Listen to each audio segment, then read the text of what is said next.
So as you know, I come from the Information Regulator, which is a statutory body established in terms of Section 39 of the Protection of Personal Information Act that we refer to as POPIA. And as you are aware that the regulator has a dual mandate, which is the right of access to information and the right to privacy as it relates to the protection of personal information. So our mandate is to ensure that we balance, or we ensure careful balance between these two rights to ensure free flow of information, which is necessary in a free, open, and democratic society. Now, with the coming elections, the regulator has two primary concerns. The first one is how personal information of voters is going to be handled or processed by political parties and other role players, and political parties particularly as it pertains to campaigning for elections. The second issue that concerns us is misinformation and disinformation, which poses a great risk to credible, free, and fair elections, and which can impede the free flow of credible, reliable, and accurate information which is necessary for voters to make an informed choice during the elections. Now, you will recall that in the run-up to the 2019 election, the Information Regulator published a guidance note on the processing of personal information of a voter by political parties in terms of POPIA for campaigning purposes. The guidance note, as you will recall, is intended to guide political parties and independent candidates with regard to the scope and applicability of POPIA in relation to political parties at that time and independent candidates this time around. And as you know, POPIA regulates the processing of personal information of data subjects, and in doing so, it provides for the 8 conditions for the lawful processing of personal information. And I will not go into the 8 conditions because we will talk about that at some other time, but I think it is incumbent upon political parties to inform themselves and to understand the 8 conditions for the lawful processing of personal information, and to understand how those 8 conditions apply, and also to be familiar with exceptions to the application of those 8 conditions, which is those conditions, if I have to talk about them very quickly, is accountability, because whoever processes personal information must take accountability for that by ensuring that they comply with the 8 conditions for the processing of personal information. And whoever processes personal information, including political parties, because a political party is a responsible party, must ensure that they obtain consent from a voter, subject, of course, to the exceptions that are inbuilt in that condition. And the political parties and candidates must ensure that they use the personal information that they collected for a specific purpose, which is really just the purpose of elections and nothing else. And that if they have to use that personal information, they have to ensure that the further use of that personal information is compatible with the purpose for which the information was originally collected, which means that that information can only be used for election purposes and for no other purpose.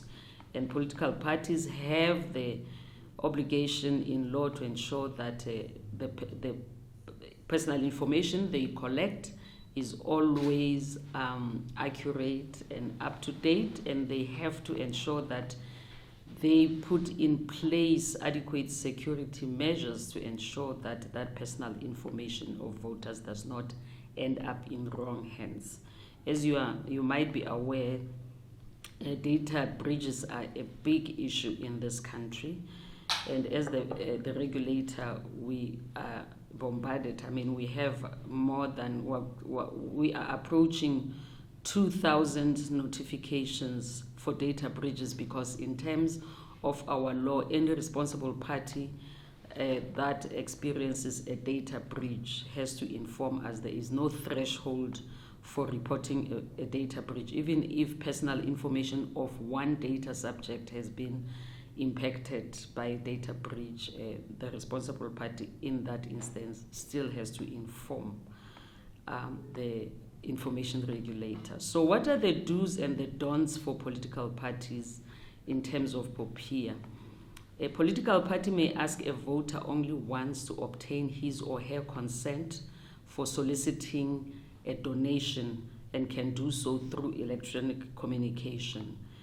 A voter may also object to that. If a voter does not want to be contacted, he has every right to do that. It is unlawful for a political party to continue processing personal information of a voter if that voter has objected. And Section 31 of POPIA only gives a political party the right to process a voter's political persuasion, and it must obtain consent to process this information. Political persuasion means that collecting personal information of a voter for campaigning purposes, for asking that voter to belong to a political party. That is what political persuasion is. A political party must collect personal information of a voter directly from him or her, unless this information is collected from a public record, or unless that voter has deliberately made his or her personal information public. And lastly, further processing of personal information of voter for the purposes of data manipulation or profiling is strictly prohibited. I think we need to emphasize this, because I think during elections, personal information is used for profiling voters, and this is strictly prohibited in terms of the law. So we call on all political parties to be mindful of the guidance note when designing election campaigns, to ensure that they remain compliant with lawful conditions for the processing of personal information. The second issue that we are concerned about, which also has to concern all of us as South Africans and globally, is misinformation and disinformation during elections. And as the institutional home of the right of access to information, the regulator prioritizes the free flow of information, which is an essential component for a free, fair, and credible elections. For members of the public to exercise agency as voters in a democratic system, they need full, accurate, and reliable information about the electoral process and the options available to them when they cast their vote. One of the stated objectives of the African Union's African Charter on Democracy, Elections and Governance, which was adopted by the AU Assembly in 2007, is to promote the establishment of the necessary conditions to foster citizen participation, transparency, access to information, freedom of the press, and accountability in the management of public affairs. So from this quotation, it is clear that access to information is central to free and fair elections and to participation in the elections. However, the phenomenon of misinformation and disinformation creates a barrier to access to information needed to make informed choices. So misinformation and disinformation creates doubt among the electorate on the electoral process and its credibility. And I'm sure you do know the difference between misinformation and disinformation, because misinformation is unattended mistakes or errors, but disinformation is content that is fabricated and deliberately manipulated to mislead the public.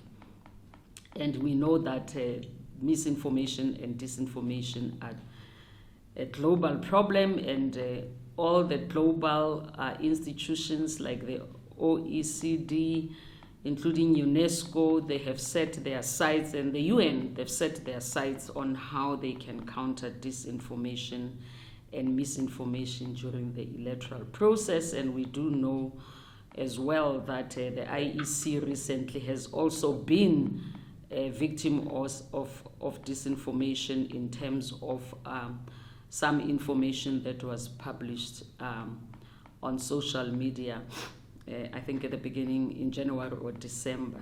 So, and there are initiatives that have been undertaken to counter misinformation and disinformation.